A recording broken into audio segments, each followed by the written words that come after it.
ایران کا امریکی بحری بیڑے ابراہم لنکن پر حملہ کرنے کا دعویٰ۔ امریکی بیڑے کو بحر ہند میں کروز میزائلوں سے نشانہ بنایا گیا۔ خاتم الانبیاء بریگیڈ کے مطابق جزیرہ قشم میں امریکہ کا ایک اور F-35 مار گرایا گیا۔ اسرائیل میں بھی ایرانی میزائلوں اور ڈرونز نے تباہی مچا دی۔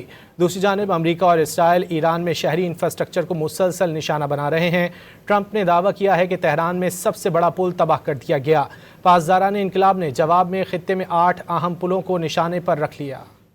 ایران نے امریکہ کے جنگی بحری بیڑے ابراہم لنکن پر کروز میزائلوں سے حملہ کر دیا۔ پاسداران انقلاب نے امریکہ اور اسرائیل کے خلاف 91ویں لہر میں ابراہم لنکن پر 4 کروز میزائل داغ دیے۔ وسطی ایران میں امریکہ کا جدید F-35 طیارہ بھی مار گرایا۔ ایران کے سرکاری میڈیا نے طیارے کے ملبے کی تصاویر بھی جاری کر دیں۔ خاتم الانبیاء ہیڈ کوارٹرز کے مطابق ایرانی فضائی دفاعی نظام نے امریکہ کے F-35 طیارے کو نشانہ بنایا، جبکہ امریکی سینٹکام طیارہ تباہ ہونے کی تردید کر رہی ہے۔ اسرائیل کے مختلف شہروں پر بھی ایران نے میزائل حملے کیے۔ ایرانی میزائل اسرائیلی فضائی دفاعی نظام کی دھجیاں اڑاتے ہوئے اہداف پر گرے، جس سے تل ابیب سمیت مختلف مقامات پر زوردار دھماکے ہوئے اور آگ کے شعلے بلند ہو گئے۔ حملوں کی تازہ لہر میں اسرائیل کی فوجی انڈسٹریل کمپنیوں کو بھی نشانہ بنایا گیا۔ ایلات میں فوجی اڈوں پر بھی میزائل داغ دیے گئے۔ رماد گان میں میزائل حملے میں عمارت مکمل تباہ ہو گئی۔ تل ابیب میں بن گورین، الطنف اور پاماشم ایئر بیسز، جبکہ حیفا، ایلات، بیر سبا میں بھی فوجی اڈوں پر حملے کیے گئے۔ دوسری جانب دبئی میں امریکی ٹیکنالوجی کمپنی اوریکل کے ڈیٹا سینٹر کو نشانہ بنایا گیا۔ ابوظہبی میں اسٹیل اور بحرین میں ایلومینیم صنعتوں پر حملے کیے گئے۔ پاسداران انقلاب نے درجنوں امریکی فوجیوں کو ہلاک کرنے کا دعویٰ کیا۔ کویت میں السالم، سعودی عرب میں الخرج، امارات میں الزفرہ ایئر بیسز میں امریکی اہداف پر میزائل داغے گئے۔ ادھر ایران میں امریکہ اسرائیل کے صفاقانہ حملے جنگ کے 35ویں روز بھی جاری ہیں۔ تہران کو مغربی شہر کرج سے ملانے والی ہائی وے پل کو تباہ کر دیا گیا۔ امریکی صدر نے حملے کی تصویر شیئر کرتے ہوئے لکھا کہ تہران کا سب سے بڑا پل تباہ کر دیا گیا۔ حملے میں 8 افراد شہید جبکہ 95 افراد زخمی ہیں۔ پاسداران انقلاب نے کرج